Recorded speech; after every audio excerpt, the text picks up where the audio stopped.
Você já teve aquele sentimento te impedindo de fazer algo errado, bem no último segundo? Aquela paz inexplicável que veio sobre você no meio de uma tempestade, quando por lógica você deveria estar apavorado. Muita gente chama isso de intuição, de coincidência, de sexto sentido. Mas a Igreja Católica, há 2000 anos, chama isso pelo nome certo. E hoje eu quero te mostrar, com base no catecismo e na tradição da Igreja, o que realmente é essa presença que age discretamente em cada canto da sua vida. Os anjos.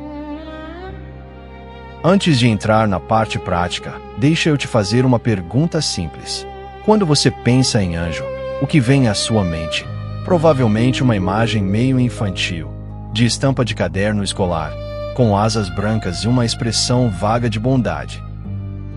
Pois bem, isso não é o que a Igreja ensina. E é justamente por causa dessa banalização que muita gente perdeu a noção de que estamos falando de uma verdade de fé, definida com absoluta clareza pelo magistério. O Catecismo da Igreja Católica, no parágrafo 328, é categórico ao dizer que a existência dos seres espirituais e não corporais, a que a Sagrada Escritura chama habitualmente de anjos, é uma verdade da fé, e que o testemunho das Escrituras é tão claro quanto a unanimidade da tradição. Ou seja, não estamos falando de opinião piedosa, de devoção facultativa.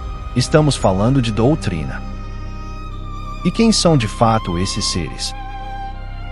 Santo Agostinho resumiu isso numa frase que atravessou os séculos e que vale a pena guardar.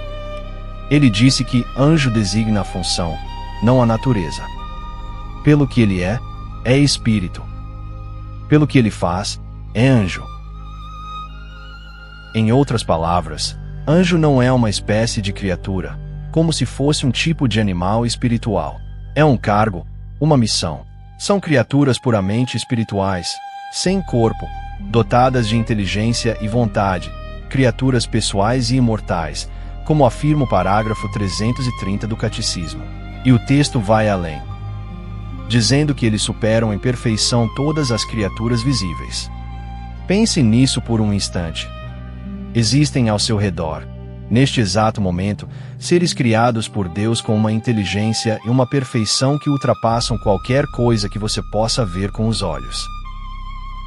Mas aqui cabe uma observação importante, porque hoje em dia, até dentro de certos discursos religiosos mais frouxos, os anjos acabam sendo tratados como uma espécie de força autônoma, quase divindades menores.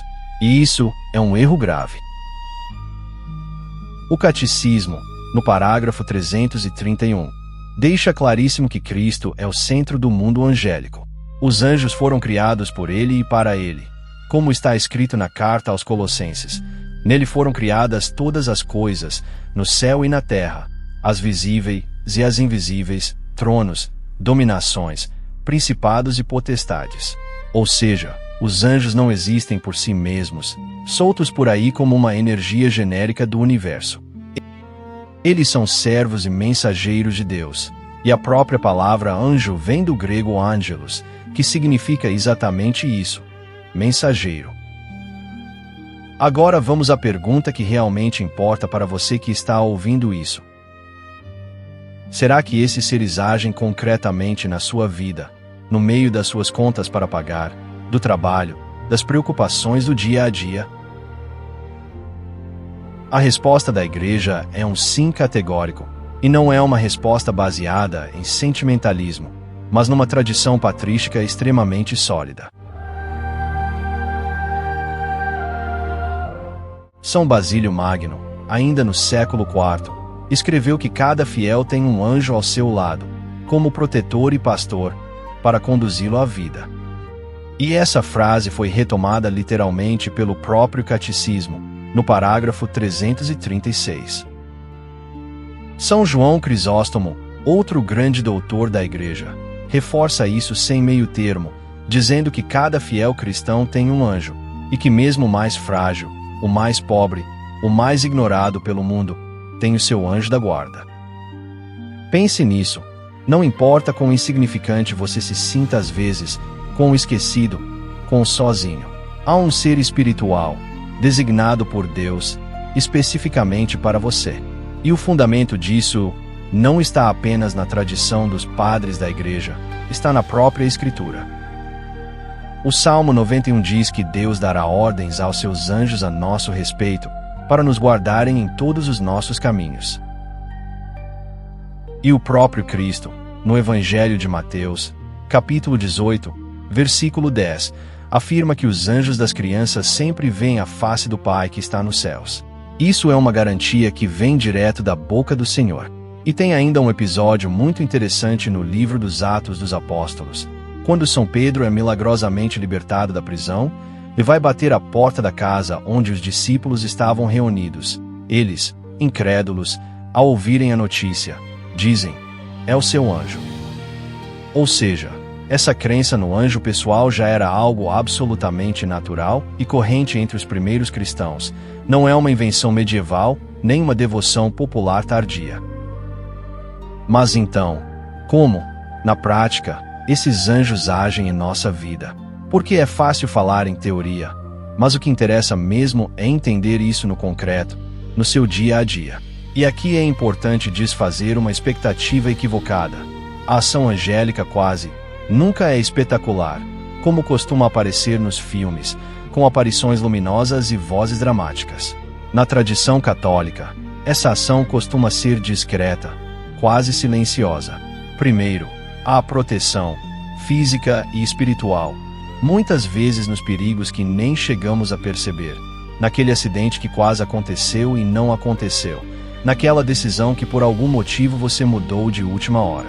Depois, há a inspiração ao bem, aquele impulso de consciência que te afasta de um pecado, aquela espécie de freio interior que aparece bem na hora em que você estava prestes a fazer algo errado. Há também a intercessão, porque os anjos levam nossas orações diante de Deus, atuando como uma espécie de ponte espiritual. E, por fim, há o conforto nas provações, aquela paz inexplicável que desce sobre nós em momentos de dor profunda.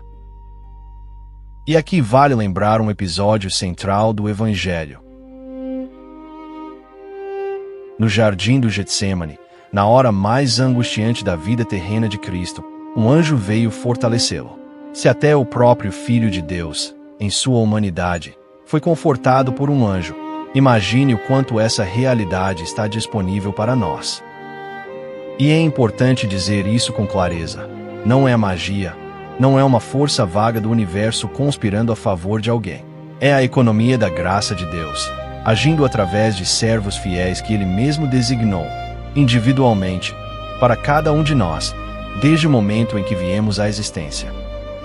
Vivemos numa época que trocou o sagrado pelo genérico. As pessoas falam em energia, em vibração positiva, em universo que conspira a favor, e tudo isso, no fundo, é uma tentativa de preencher, com termos vazios e sem fundamento, um espaço que a fé católica preenche há 2 milênios com verdade, com nome e com rosto. Você não tem uma energia solta cuidando de você. Você tem um anjo, com missão específica, dado por Deus, com uma função concreta na economia da salvação. Isso não é sentimentalismo de estampa de santinho, é doutrina definida, sustentada pela Escritura, pelos grandes padres da Igreja e pelo próprio catecismo. E a Igreja, aliás, dedica um dia específico no calendário litúrgico a essa verdade. 2 de outubro, festa dos Santos Anjos da Guarda. Então, se você chegou até aqui, talvez valha a pena, ainda hoje, fazer uma oração simples e antiga ao seu anjo, pedindo proteção, pedindo luz para as decisões difíceis. Porque, segundo tudo que vimos aqui, embasado na fé da Igreja, Ele está ouvindo. Santo anjo do Senhor, meu zeloso guardador, se a ti me confiou a piedade divina, sempre me rege, me guarda, me governa e me ilumina. Amém. Se este conteúdo te ajudou a compreender melhor essa realidade tão bonita e tão sólida da nossa fé, deixe seu like, se inscreva no canal e continue conosco nessa jornada de reencontro com a tradição. Aqui, tradição não é nostalgia, é fundamento.